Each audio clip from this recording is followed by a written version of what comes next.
بسم اللہ الرحمن الرحیم۔ چونکہ کوہستانی سلسلے کے اوپر سے اب آگیلار کے لشکریوں پر پتھروں اور کھولتے پانی کی بارش برسنا بند ہو گئی تھی، لہٰذا اس کے لشکری بڑی تیزی سے آگے بڑھے اور منصور بن نعمان پر حملہ آور ہو گئے تھے۔ اس طرح درے کے اندر گھمسان کی جنگ شروع ہو گئی تھی۔ عین اس موقع پر ڈون النز نے ایک نیا رخ اختیار کیا۔ اپنے لشکر کے آدھے حصے کے ساتھ اس نے کوہستانی سلسلے کے اوپر منصور بن نعمان کے لشکریوں کو جنگ میں مصروف رکھا اور باقی آدھی حصے کے لشکر کے ساتھ وہ بڑی تیزی سے کوہستانی سلسلے سے نیچے اترا اور عین جس جگہ منصور بن نعمان اپنی بیوی عروسہ بنت حمدون کے ساتھ دشمن کے ساتھ جنگ میں مصروف تھا، اس کی پشت کی جانب سے وہ حملہ آور ہو گیا تھا۔ ڈون النز کا یہ حملہ ایسا اچانک اور ایسا خونخوار تھا کہ منصور بن نعمان اور عروسہ بنت حمدون دونوں میاں بیوی پشت کی طرف سے دھیان نہ دے سکے۔ اب صورتحال یہ تھی کہ سامنے کی طرف سے ان پر آگیلار اپنے لشکر کے ساتھ دباؤ ڈال رہا تھا، پشت کی طرف سے ڈون النز ان پر حملہ آور ہو گیا تھا، جس کے باعث منصور بن نعمان کے لشکریوں کو خاصا بڑا نقصان اٹھانا پڑا۔ اس صورتحال میں جب منصور بن نعمان کے لشکری پسپا ہوئے تو اچانک ڈون النز نے پشت کی جانب سے منصور بن نعمان اور عروسہ بنت حمدون اور ان کے محافظ دستوں پر حملہ کر دیا تھا۔ اس حملے کے نتیجے میں منصور بن نعمان کے محافظ دستے کام آ گئے۔ پھر ڈون النز نے بری طرح حملہ آور ہو کر منصور بن نعمان اور عروسہ بنت حمدون کو بھی موت کے گھاٹ اتار دیا تھا۔ منصور بن نعمان کا مارا جانا تھا کہ اس کے لشکری بددل ہو کر پیچھے ہٹنے لگے تھے، تاہم وہ جنگ سے پسپا ہو کر بھاگے نہیں تھے، بلکہ آہستہ آہستہ اپنی طاقت اور قوت کو مجتمع کرنے کے لیے وہ پسپائی اختیار کر رہے تھے۔ ادھر ڈون النز کے لشکر کا ایک حصہ اور حاکم ولینا کوہستانی سلسلے کے اوپر دائیں بائیں ابھی تک منصور بن نعمان کے لشکریوں کو جنگ میں مصروف رکھے ہوئے تھے۔ دوسری جانب فرلندہ اور جیمی اپنے اپنے لشکروں کے ساتھ اپنے اپنے درے میں تھوڑا سا آگے جا کر ہو گئے تھے اور انہوں نے پیش قدمی روک دی تھی۔ شاید یہ ایک طے شدہ لایا عمل تھا جو فرلندہ نے اختیار کیا تھا اور اس نے اکیلے آگیلار کو آگے بڑھ کر منصور بن نعمان پر ضرب لگانے کے لیے ایک نیا طریقہ کار استعمال کرنے کا تجربہ کیا تھا، جس میں آگیلار خاصا کامیاب رہا تھا، اس لیے کہ اس نئے انداز کے حملے میں اس نے منصور بن نعمان کو موت کے گھاٹ اتار کر اس درے میں ایک طرح سے رقیم بن خلاد کے لشکریوں کو ناقابل تلافی نقصان پہنچایا تھا۔ رقیم بن خلاد ابھی تک اپنے حصے کے درے کے سامنے فرولندہ کے حملہ آور ہونے کا منتظر تھا کہ اس کے جاسوسوں نے اسے مالکا کے ڈون النز کے ہاتھوں منصور بن نعمان اور اس کی بیوی عروسہ کے مارے جانے کی اطلاع دی۔ خبر ملتے ہی رقیم بن خلاد کے پاؤں تلے سے زمین نکل گئی تھی۔ اس نے اپنے لشکر کو فوراً دو حصوں میں تقسیم کیا۔ ایک حصہ اس نے اپنے چھوٹے کماندار کو دے کر درے کے سامنے ہی چوکس رہنے کا حکم دیا اور باقی آدھے لشکر کو لے کر وہ اس سمت بڑھا جہاں آگیلار منصور بن نعمان کے پسپا ہونے والے لشکریوں کے تعاقب میں لگا ہوا تھا۔ منصور بن نعمان اور اس کی بیوی عروسہ کے مارے جانے سے رقیم بن خلاد انتہا درجے کا سیخپا اور غضبناک ہو گیا تھا، لہٰذا اپنے لشکر کو لے کر وہ اس جگہ آیا جہاں کوہستانی سلسلے کے اوپر ڈون النز کے لشکر کا آدھا حصہ منصور بن نعمان کے ان لشکریوں سے ٹکرا رہا تھا جو کوہستانی سلسلے کے دائیں جانب سے دشمن پر پتھروں کی بارش اور کھولتا ہوا پانی پھینکنے پر مامور تھے۔ پشت کی جانب سے رقیم بن خلاد ڈون النز کے لشکریوں پر حملہ آور ہوا تھا اور دیکھتے ہی دیکھتے رقیم بن خلاد نے ان کی حالت خراب کر کے رکھی تھی۔ رقیم بن خلاد نے کوئی زیادہ وقت نہ لیا اور کوہستانی سلسلے کے اوپر اس کے لشکریوں کے ساتھ جو ڈون النز کے لشکری برسر پیکار تھے ان سب کا رقیم بن خلاد نے لمحوں کے اندر صفایا کر کے رکھ دیا تھا۔ پھر اس نے کوہستانی سلسلے کے اوپر اپنے لشکریوں کو دشمن کے اوپر سنگ باری کا سلسلہ جاری رکھنے کا حکم دیا۔ خود وہ اپنے حصے کے لشکر کے ساتھ لمبا چکر کاٹتا ہوا کوہستانی سلسلے کے دائیں جانب بڑھا جہاں ابھی تک حاکم ولینا رقیم بن خلاد کے ان لشکریوں کے ساتھ برسر پیکار تھا جو اس کوہستانی سلسلے کے بائیں جانب پتھروں اور کھولتے پانی کی بارش کرنے پر مامور تھے۔ رقیم بن خلاد دشت و دریا میں ادبار کی بجلیوں کی طرح حملہ آور ہوا۔ حاکم ولینا کو بھی خبر ہو گئی تھی کہ اس پر خود رقیم بن خلاد نے حملہ کر دیا ہے، لہٰذا وہ بڑا پریشان ہوا، اس لیے کہ رقیم بن خلاد کا نام ہی دشمن پر خوف طاری کرنے کے لیے کافی تھا۔ اس موقع پر حاکم ولینا نے کوہستانی سلسلے سے نیچے اتر کر اپنے آپ کو محفوظ کرنا چاہا، لیکن رقیم بن خلاط نے اسے ایسا کرنے کا موقع ہی نہ دیا اور کوہستانی سلسلے کے اوپر ایک طرح سے اس نے حاکم ولینا اور اس کے لشکریوں کو گھیر لیا تھا۔ پھر عجیب سے انداز میں رقیم بن خلاط نے ان کا قتل عام کیا اور اس حملے میں رقیم بن خلاط نے انتہائی خون خواری سے حاکم ولینا کو بھی موت کے گھاٹ اتار کر رکھ دیا تھا۔ حاکم ولینا کے سارے لشکر کو موت کے گھاٹ اتارنے کے بعد رقیم بن خلاط نے وہاں جو اپنے لشکری تھے ان کی کارکردگی کو بحال کرتے ہوئے انہیں دشمن پر سنگ باری اور کھولتا ہوا پانی پھینکنے کے لیے تیار رہنے کا حکم دیا۔ پھر وہ اپنے لشکر کو لے کر پیچھے ہٹا اور بڑی تیزی سے درے کے اندر آیا۔ وہاں منصور بن نعمان کے بچے کچے لشکری آگیلار اور ڈون الس کے سامنے پسپائی اختیار کیے ہوئے تھے۔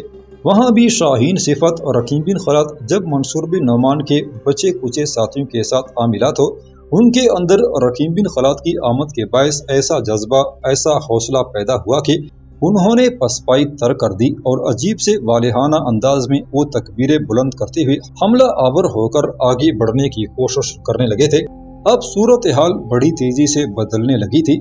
منصور بن نعمان کا بچا کچا لشکر رقیم بن خلاط کے ساتھ مل گیا تھا اور رقیم بن خلاط اب آگیلار اور ڈون الس کے متحدہ لشکر پر درے کے اندر طوفانوں کی طرح ضربیں لگانے لگا تھا۔ پھر مستضاد یہ کہ دائیں بائیں جانب کوہستانی سلسلوں کے اوپر سے اب دوبارہ سنگباری کا سلسلہ شروع ہو گیا تھا۔ آگیلار اور ڈون الس کو ابھی تک یہ خبر نہ تھی کہ کوہستانی سلسلے کے اوپر رقیم بن خلاط نے ان کے لشکریوں کو مکمل طور پر موت کے گھاٹ اتار دیا ہے، اور یہ کہ اب دائیں بائیں جانب سے ان پر پتھروں کی بارش کا سلسلہ دوبارہ شروع ہونے والا ہے۔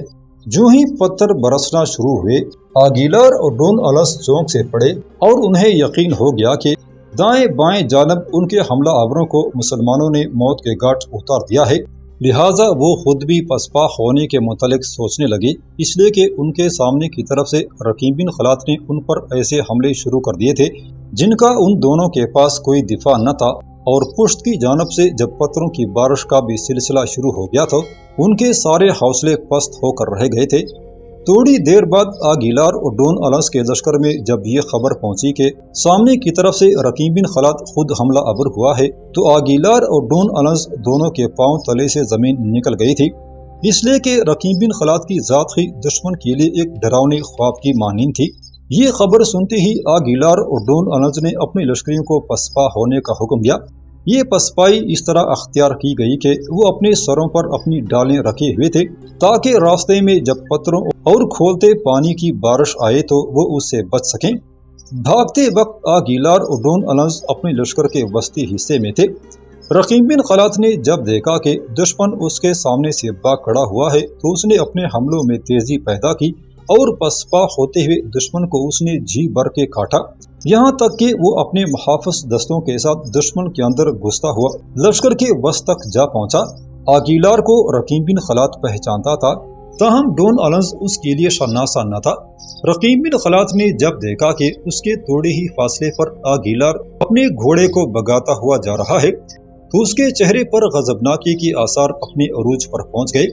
دائیں ہاتھ میں پکڑی ہوئی تلوار اس نے اپنے دانتوں میں سنبھالی، گھوڑے کی زین کے ساتھ بندھا ہوا اپنا آہنی ترسول اس نے سنبھالا اور پھر اس نے جو ترسول لہرا کے تاکر مارا تو لوہے کا بھاری اور وزنی ترسول آگیلار کی پشت کی طرف سے گھستا ہوا اس کے جسم کے پار ہو گیا تھا۔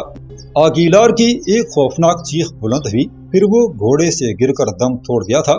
آگیلار کا میدان جنگ میں کام آنا تھا کہ اس کے لشکری چیخ و پکار کرتے ہوئے پہلے کی نسبت اور زیادہ تیزی سے پسپا ہوتے ہوئے درے میں بھاگ رہے تھے۔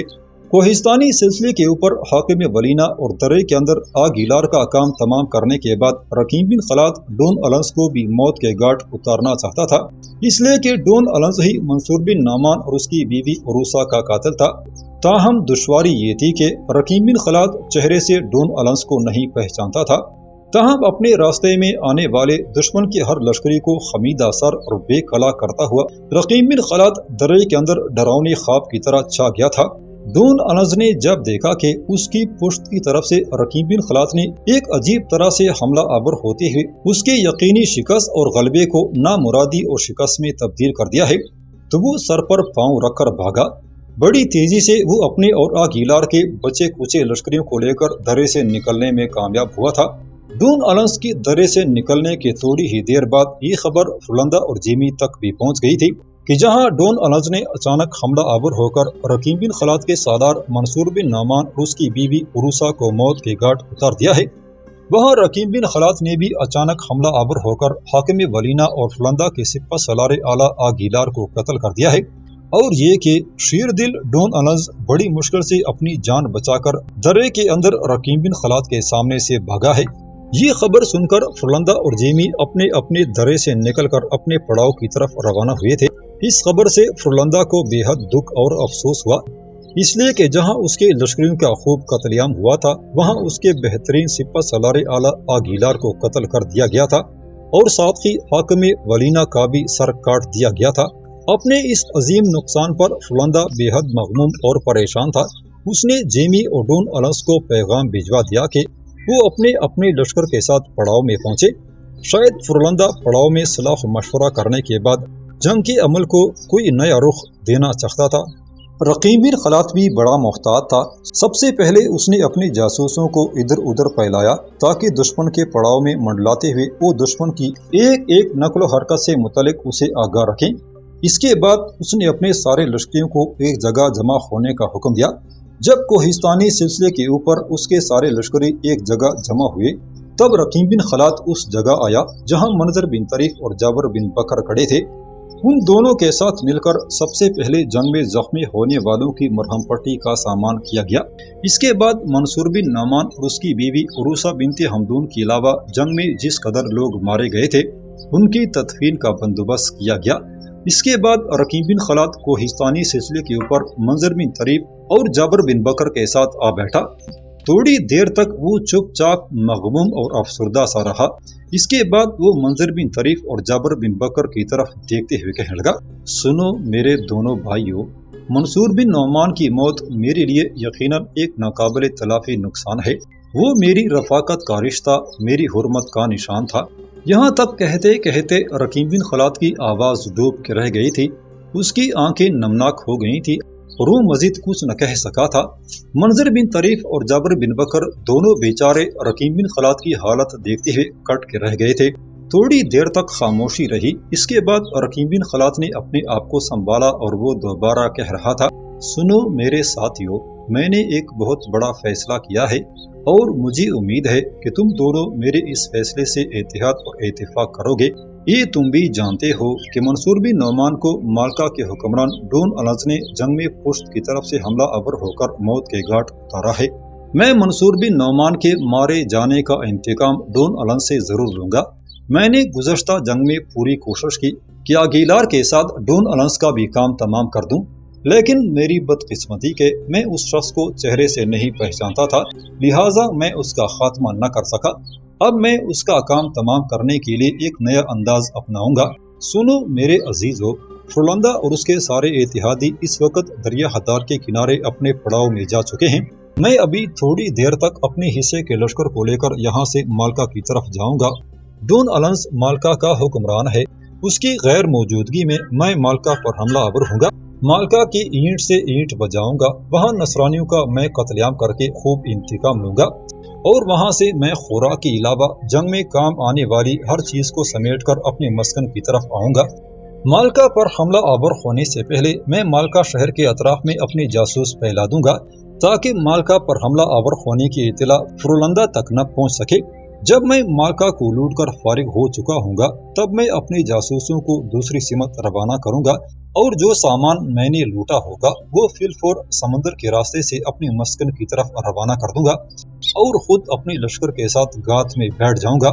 ظاہر ہے جب مالکا پر میرے حملہ آور ہونے اور مالکا کے اندر پھیلتی تباہی اور اس کی لوٹ مار کی خبر فرلندہ کو ہوگی تو فرلندہ ضرور اپنے لشکر کا ایک حصہ مالکا کے حکمران ڈون النس کو دے گا تاکہ مالکا پر حملہ آور ہونے والوں پر وہ جوابی حملہ کر کے ان کا خاتمہ کر دے۔ حملہ آور ہوتے وقت میں چاروں طرف یہ خبر پھیلا دوں گا کہ مالکا پر حملہ رقیم بن خلاد کے ایک سالار نے کیا ہے تاکہ کسی کو کان و کان خبر نہ ہو کہ مالکا پر میں بذات خود حملہ آور ہوا ہوں۔ ایسی صورت میں فرلندہ اور اس کے سارے اتحادی ہمارے مسکن پر ٹوٹ کر حملہ کرنے گے اور اگر یہ خبر پھیلی کہ مالکا پر میرے کسی سالار نے حملہ کیا ہے اور مسکن میں میں بذات خود موجود ہوں، تو مجھے امید ہے کہ اپنے لشکر کا ایک حصہ مالکا کی طرف روانہ کرنے کے بعد فلندہ مسکن پر حملہ آور ہونے کی حماقت نہیں کر سکتا۔ اس حملے کے دو فوائد ہوں گے۔ ایک تو یہ کہ مالکا سے جو ہم خوراک حاصل کریں گے وہ بحفاظت ہمارے مسکن میں پہنچ جائے گی۔ دوسرے یہ کہ ڈون النز جب مالکا پر حملہ آور ہونے والوں کا خاتمہ کرنے کے لیے مالکا کی طرف جائے گا تو میں راستے ہی میں اس سے نمٹوں گا، اور ڈون النز ہی نہیں، میں اس کے سارے لشکریوں کا خاتمہ کر کے رہوں گا۔ اس طرح جہاں ایک طرف فلندہ کے لشکر پر ضرب پڑے گی، دوسرے یہ کہ میں ڈون النز سے اپنے بھائی، اپنے ساتھی منصور بن نعمان کے مرگ کا انتقام لے سکوں گا۔ یہاں تک کہنے کے بعد رقیم بن خلاد تھوڑی دیر کے لیے رکا۔ اس کے بعد اپنا سلسلہ کلام جاری رکھتے ہوئے وہ کہہ رہا تھا، میرے دونوں بھائیوں، جو کچھ میں نے کہنا تھا کہہ چکا۔ اب میں تم سے یہ پوچھتا ہوں کہ جو تجویز میں نے تمہارے سامنے پیش کی ہے، کیا تم میری اس تجویز سے اتفاق کرتے ہو؟ اس پر منظر بن طریف اور جابر بن بکر نے تھوڑی دیر تک آپس میں صلاح و مشورہ کیا۔ پھر منظر بن طریف کہنے لگا، امیر محترم، گو منصور بن نعمان کے بعد آپ کا مسکن میں رہنا انتہائی اہم اور ضروری ہے، لیکن جو تجویز آپ نے پیش کی ہے میں سمجھتا ہوں وہ اس سے بھی زیادہ اہمیت کی حامل ہے۔ لہٰذا میں اور جابر بن بکر دونوں صلاح و مشورہ کرنے کے بعد اس نتیجے پر پہنچے ہیں کہ جو تجویز آپ نے پیش کی ہے اس پر عمل کرنا چاہیے، اور اسی میں ہماری اور ہمارے مسکن کی بہتری ہے۔ رقیم بن خلاد منظر بن طریف کے اس جواب سے خوش ہو گیا تھا۔ پھر اپنی جگہ پر وہ اٹھ کھڑا ہوا۔ منظر بن طریف اور جابر بن بکر بھی اس کے ساتھ ہو لیے۔ تھوڑی دیر بعد رقیم بن خلاد بڑی رازداری کے ساتھ اپنے مسکن سے مالکا شہر کی طرف کوچ کر گیا تھا۔ آدھی رات کے قریب رقیم بن خلاد مالکا شہر کے قریب نامودار ہوا۔ مالکا شہر کی فصیل کے مزید قریب جانے سے پہلے اس نے چاروں طرف اپنے جنگجو اور مسلح جاسوس پھیلا دیے تھے۔ مالکا شہر میں چھوٹا سا ایک حفاظت کے لیے لشکر تھا، جس کے سالار کو یہ توقع نہیں تھی کہ مالکا پر کوئی حملہ آور بھی ہو سکتا ہے، اس لیے کہ ہسپانیہ میں ساری بڑی بڑی مسلم قوتوں کا خاتمہ ہو چکا تھا، غرناطہ تک پر قبضہ ہو چکا تھا۔ اب ہسپانیہ میں رقیم بن خلاد ہی کی صورت میں ایک مزاحمتی قوت تھی جس کا ہسپانیہ کے سارے حکمرانوں نے محاصرہ کر رکھا تھا۔ ایسی صورت میں مالکا شہر کا لشکر اور شہر کے لوگ غفلت کی گہری نیند سوئے ہوئے تھے۔ رقیم بن خلاد نے اس صورتحال سے فائدہ اٹھایا۔ اپنے لشکر کو مالکا شہر کے شرقی دروازے کے قریب ہی اس نے گھات میں بٹھا دیا تھا۔ لشکری بالکل چپ چاپ تھے، گھوڑوں کے منہ پر دہانے باندھ دیے گئے تھے تاکہ وہ ہنہنانے نہ پائیں۔ پھر رقیم بن خلاد اپنے چند دستوں کے ساتھ آگے بڑھا، مالکا شہر کی فصیل پر رسوں کی سیڑھیاں پھینکی اور فصیل کے اوپر چڑھ گیا تھا۔ لمحوں کے اندر اس نے فصیل کے 2-3 برجوں کے اندر جو محافظ سوئے ہوئے تھے ان کا خاتمہ کر دیا۔ پھر اپنے محافظ دستوں کے ساتھ رقیم بن خلاد حرکت میں آیا۔ فصیل سے وہ نیچے اترا، دروازے کے محافظوں پر وہ حملہ آور ہوا، ان کا مکمل طور پر اس نے صفایا کر دیا، شہر کا شرقی دروازہ کھول دیا۔ پھر فضاؤں میں جلتے ہوئے پروں کا ایک تیر مارا تو اس کے لشکری جو گھات میں بیٹھے ہوئے تھے انہوں نے اپنے گھوڑوں کے منہ پر بندھے ہوئے دہانے کھول دیے۔ پھر وہ طوفان اور سیلاب کی طرح آگے بڑھے اور رقیم بن خلاد کی سرکردگی میں وہ مالکا شہر میں داخل ہو گئے تھے۔ مالکا شہر رقیم بن خلاد کا خوب جانا پہچانا تھا۔ شہر میں داخل ہونے کے بعد رقیم بن خلاد نے لشکر کو 2 حصوں میں تقسیم کر دیا۔ ایک حصہ اس نے شرقی دروازے کے قریب ہی رہنے دیا، دوسرے حصے کے ساتھ وہ خود حرکت میں آیا اور شہر کی فصیل کے اوپر جو مسلح دستے گہری نیند سو رہے تھے ان پر حملہ آور ہونے کے بعد اس نے لمحوں میں ان کا خاتمہ کر دیا تھا۔ پھر رقیم بن خلاد لوٹا اور پورے لشکر کے ساتھ مالکا شہر پر وہ حملہ آور ہو گیا تھا۔ ہر بازار، ہر گلی کوچے میں اس نے تباہی و بربادی کا کھیل کھیلا۔ بڑے بڑے بازاروں، مکانوں کو اس نے لوٹا۔ جنگ میں کام آنے کا جو سامان اسے ملا وہ شرقی دروازے کے قریب ڈھیر لگاتا گیا۔ اس کے علاوہ اس نے خوراک میں استعمال ہونے والی اشیاء بھی ایک سمت ڈھیر کرنی شروع کر دی تھی۔ اس لوٹ مار کے دوران رقیم بن خلاد اور اس کے لشکریوں کے ساتھ جس کسی نے بھی مزاحمت کی اس کی گردن کاٹ دی گئی تھی۔ اس طرح سورج طلوع ہونے سے پہلے رقیم بن خلاد مالکا شہر میں جس قدر حفاظتی لشکر تھا اس کا خاتمہ کر دیا۔ شہر کو اس نے جی بھر کے لوٹا اور پھر اندھیرے ہی اندھیرے میں اس نے شہر کے اندر جس قدر جانور تھے ان پر شہر سے لوٹا ہوا سامان لادا اور اپنے چند دستوں کی حفاظت میں سامان سے لدے ہوئے ان جانوروں کو سمندر کے کنارے کنارے اپنے مسکن کی طرف روانہ کر دیا تھا۔